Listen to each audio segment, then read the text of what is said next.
Okay, so summary for Too Many Bones. First off, you may notice this is not, in fact, a tyrant fight. Yes. We had a small child incident and such during our break, and Well, would have just been too much interesting to try and recover everything. So tyrants will have to remain a mystery. But as far as the overall appeal of the game, my main desire for Too Many Bones, when I was considering backing it originally, was that I wanted something significantly different from, anything else I'd tried. And in that regard, it succeeds marvelously. It is most certainly different. Combat is unique, for sure. it's very unique. In a good way for the most part. I have my little quibbles. The battle area only being 4x4, it feels like tactical movement rarely comes into play in any significant way. Much more significant is your starting positions, because odds are you're going to get walled in there fairly quickly anyway, and hopefully you made some good choices with what you were up against and such. You kind of plant yourself and hope for the best. Because that you do get to see the enemies placed on the board and kind of make your where you want to start decisions from there. So there is a heavy amount of tactical decision making to that. Yeah, well, there's some abilities that characters have that they have to make that choice before you see where the enemies go. There's a character, he has traps, and he does that before the battle starts. So he just kind of picks, and if an enemy doesn't go in that spot, then hopefully right, later on. But as far as where you start the fight, that's 100% of the time. Yeah. There's a lot of strategy and tactics to it. Don't get me wrong. It just feels like movement itself is kind of on the sideline, which feels unfortunate since most other areas of combat are fairly strong. You've got a lot of decision making leading up to the fight. What you're going to do with your training points is hugely important. I remember playing what's its name? The character that does all the little robots and such. Has a lot of Tinker? Has a minion that can be fairly powerful at times, but that can be kind of a concern too because it's like Gadget or something like that. I'm pretty sure it's Tinker. Oh, Tinker. I thought you said Tanker. No, I was Tinker. like, no, that's definitely not it.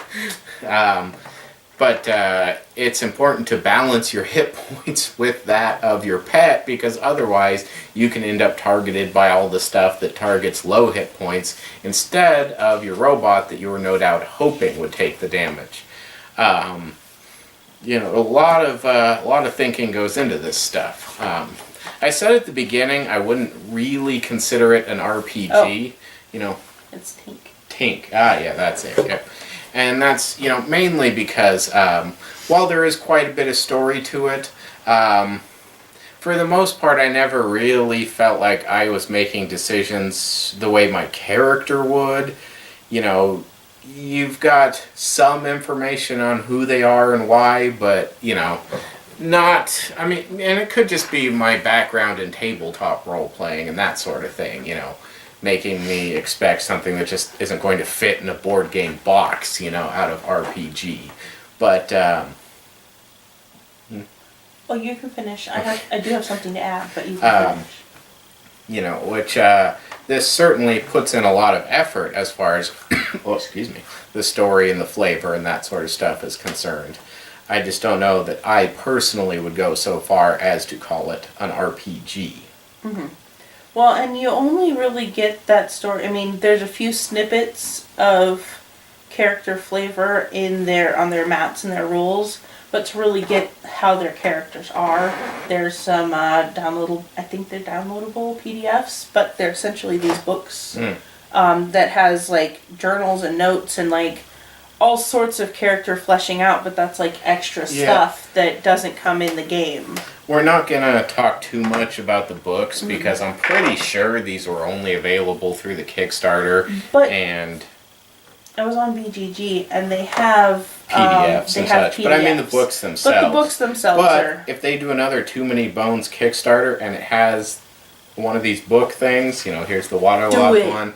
Get the book. They're Holy awesome. crap, these things are nice. These are amazing. I mean, good lord. It's there. Anyway, I'm not going to talk too much about those since they'd be inordinately difficult to acquire. Now, Too Many Bones itself retails for $125-ish or so dollars. Yeah. And it's pretty much only available through Chip Theory. Not a business practice I'm hugely fond of, but I don't run a business, so what do I know? But it does mean that you're likely to pay full price to acquire this, unless of course you get a second-hand copy or something to that effect. So it's an investment, most certainly. I mean, it's awesome. The attention to detail all over the place is terrific. I mean, it's wonderful. The inserts are cool and functional. Yes. I mean, These are an extra, like you can buy these, but they don't come with it. Dealy. But this, and the game comes with these as well, and they have lids. And honestly, it's not like these are a huge requirement for the game. I everything mean, sits up there just you go. fine. You got a stack. This is just more for fiddly amusement These than are, anything else. Yeah, I mean, they're convenient. But you can get these off their website. They're not difficult to acquire. I was saying you could, so. but you'd pay extra for it rather than... Right, and that's the one thing that really weirded me out about this. It's an over-the-top, super premium product in every way, except one. The health chips. These little red guys here that say Chip Theory all over them and have logos and such. They actually make a premium health chip that's, in line with all the other chips, but that's an additional purchase for, $30 or something like that, and it wouldn't be as many as are in the base game, so you'd probably need 2 sets if you wonder blah, blah, blah, blah, blah, so on and so forth. It seems like an odd decision to go so over the top with everything except this one thing. Right? It's odd. But, I mean, again, I don't run the business. There may be a significant reason. I mean, who knows? Maybe then they would have had to charge $150 for the core game or something, and, But I figure if somebody's paying $125, premium price for a premium product, that they're not really going to raise their eyebrow too much at a little bit more for a little bit more. Yeah. I mean, I'd be curious about the statistics from their Kickstarter, what percentage of people went all or very highly in versus, people that just got a copy of the game. Well, no. Well, you can do $1 or $2 and not really get I'm familiar with how Kickstarter works, yes. I just meant people who just wanted the game versus people who wanted a bunch of stuff. Who wanted all the extra stuff. Curious as to the breakdown of that. As you can tell, we're extra stuff sort of people. That's, but yeah, no, so as far as, say, learning the game and that sort of thing goes, really not too bad. I mean, the rule book is sizable, but if you look, that print is large and spaced out, there are pictures. I mean, it's more in terms of layout, like, say, an FFG rule book. Yes, it's 45 pages, or, whatever this is, 30-something, but it's got examples and pictures and large type. And the whole thing is still very, it's very aesthetic. Even the extra rule sheets, they have pipes and they have rivets and... Yeah, and these are really cool. All the extra little sheets and stuff you get. And they're they're nicely made, definitely. I'm not sure if it's they do plastic, that thunder sound when you shake them like a thin piece of metal. So, they're not... And the cards are the same material. The cards are the same material. Yeah, no, like I said, so over the top and wonderful in every way. Yeah. Yeah, and the dice are not stickers, I don't believe. I'm pretty sure this is some sort of like heat transfer something, I don't know, whatever it is. Stickers. They're not stickers though, so don't worry. I know they kind of look like stickers, but they're not. I think these are, though. Could be. I don't know, because they go right up into the the crease During of the Kickstarter, it's- they had some really neat pictures of like the chips getting assembled and stuff. Like they've got a bunch of little holes in them and junk. I mean, I don't want to like pick at it and Yeah, figure don't it out, pick but at it. This one's not cheap. But anyway, so yeah, no, I mean it's a ton of fun and it plays really well at any player count, and it balances itself really effectively. The I'm player not sure what count. that's for. It came with it though. The player count, you know, is part of the math for how much you'll face in any given fight. So, you know, it's pretty much self-balancing, really. I mean, there are times you could have a little bit of an edge from having more people. You know, you have somebody squishy, you can literally bury them in the corner if you have enough players, you know, for safety. Which Especially if is they're a thing. ranged. Oh yeah, yeah. Which most of the squishies are. Yeah. You usually aren't squishy and a front runner. And one thing I should definitely mention, for any of you familiar with, say, Vast or games of that nature, each character in this game is almost a whole different game. I mean, they don't play even remotely similar. You've got a large enough sheet to learn to start the game, pretty much its own rule book. But the trade-off is, I mean, you can literally pick up a different character and you're practically playing a whole entirely different game. Yep. You know, it's crazy. It's awesome. So, I mean, you've got significant replay, especially if you were to pick up any of the other stuff, you know, the expansion or 40 Days in Daylore or the campaign, Age of Tyranny. Yeah. And some of the characters themselves are Yep. like Gilly. We have Gilly, who's an extra character. We have all the characters. I know we have all the characters, but Gilly's the name that popped into my head. Well, you like Gilly. I do like Gilly.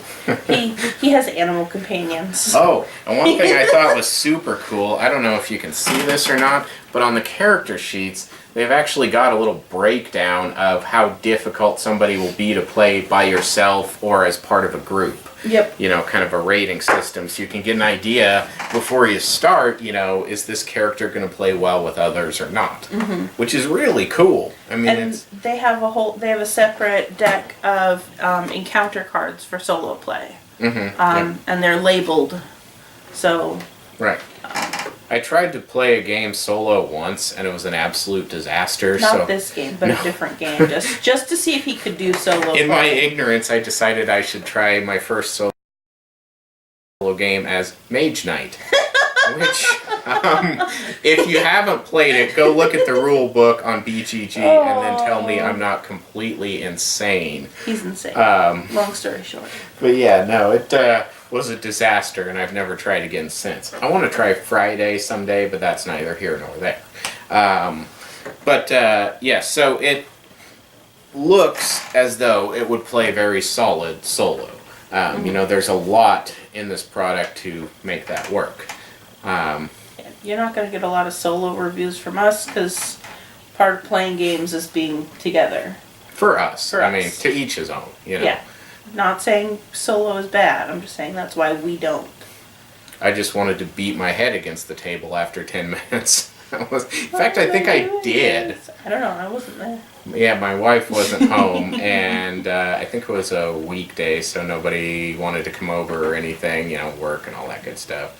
And I was like, you know what? I want to play a game. I don't want to watch a movie. Anyway, you're not watching for the story of my one solo play experience. But yeah, no. So all in all, solo is an option for this. This game. one, I would say, is a conditional recommendation.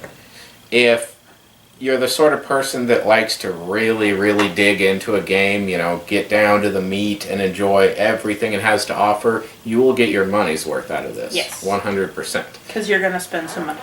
Yeah, but that's the thing. If you're the sort of person, you know, a game that takes 2 to 4 hours is only going to get played, you know, once or twice a year, etc., etc., this may not be the one for you.